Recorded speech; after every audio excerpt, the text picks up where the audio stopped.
Pendant qu'ils font 7 fois le tour de la Kaaba, les pèlerins peuvent essayer d'embrasser la météorite. Mais la foule est tellement dense, surtout de nos jours, que c'est impossible.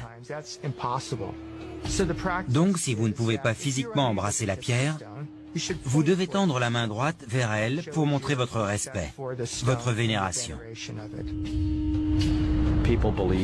Les gens croient bien sûr qu'il s'agit d'une météorite tombée du paradis qui a pu être sauvegardée.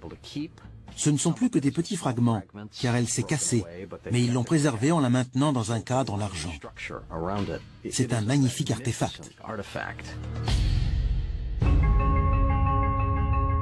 Cette pierre noire serait-elle réellement une météorite comme le pensent nombre d'érudits et de scientifiques? Et si oui, que peut-elle nous dire des origines historiques et peut-être métaphysiques de la foi islamique? C'est plutôt étrange de voir tous les musulmans prier en direction de la Mecque et de cette pierre noire.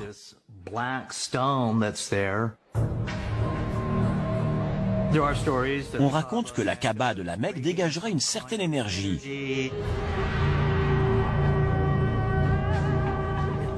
qu'elle stimulerait les gens, développant leur spiritualité et améliorant leur santé. Peut-être que ça vient de cette météorite, de cette pierre noire d'origine extraterrestre.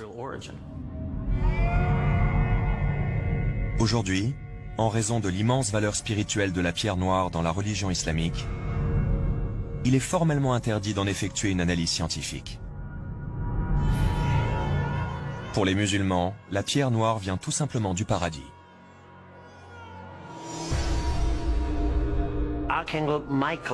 L'archange Gabriel est descendu du ciel pour transmettre un message écrit à Abraham.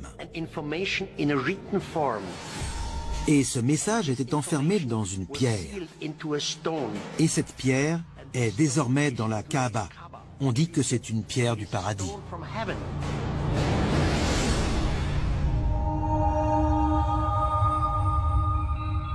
Les hommes de l'Antiquité regardaient vers le ciel pour y trouver une inspiration divine.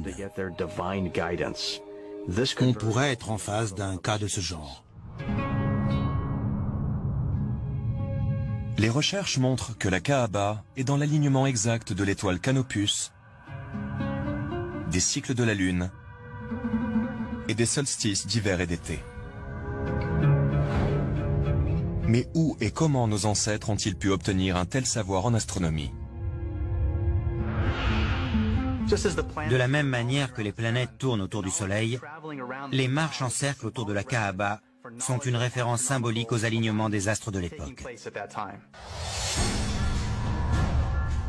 L'alignement planétaire de la Kaaba pourrait-il suggérer que les musulmans de l'Antiquité avaient un savoir secret?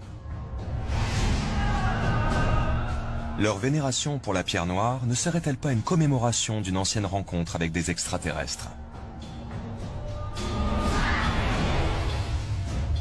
Pour les théoriciens des anciens astronautes, la réponse à ces questions ne fait aucun doute.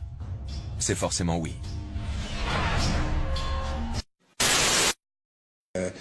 Le Parthénon, enfin tous ces beaux bâtiments, même en Italie, il a découvert qu'il y a toujours la bonne proportion. Même les peintures, il a découvert que toujours c'est au même endroit que doivent se trouver le centre du tableau. C'est pas au centre, hein, non, c'est quelque part 1 sur 1,618. Donc il y a des proportions. Eh bien aujourd'hui on retrouve, la Mecque se retrouve sur la terre aujourd'hui. Hein, lorsque vous avez 1 et 1,618, eh bien cette ligne, elle passe à travers la Mecque, à travers la Kaaba, au mètre près. Et la distance entre la Kaaba et le pôle Nord fait 1, et entre la Kaaba et le pôle Sud fait 1,618. Ça veut dire qu'Abraham, il a abandonné sa femme, enfin sa servante Hajar, avec son fils Ismaël. Elle a dit, pourquoi ici? Dieu m'a dit ici. Donc il semble qu'aujourd'hui, c'est par rapport, en tout cas, et c'est même lié au village de Greenwich, qui a servi à dessiner la carte de cette terre, hein, parce que le milieu, c'est Greenwich. Eh bien, c'est considéré là comme le centre de beauté que tous les peintres utilisent aussi. D'ailleurs, depuis Leonardo da Vinci, il a dessiné des tas de choses. Vous savez, le corps, 1,618, le nombril, il est à 1 mètre du sol, la taille idéale c'est 1,618 m. Donc il y a plein de choses. Les dents même, la dent du milieu elle fait 1,618 m, à côté elle fait 1, la bouche elle fait 1,618 m, le nez il doit faire 1. Et il y a des chirurgiens esthétiques aujourd'hui qui utilisent ces mathématiques pour corriger les visages. Eh bien, il y a un verset qui contient la Mecque dans le Coran, eh bien le verset il fait 47 lettres, divisé par 1,618, ça fait 29, pile poil le début du mot Mecca. Enfin c'est un bas de Becca, mais c'est pile poil à cet endroit-là. Donc je veux dire, quand on découvre des choses comme ça, et il y en a encore dans le Coran, il y a des vérités comme ça mathématiques, on se dit c'est quoi ça?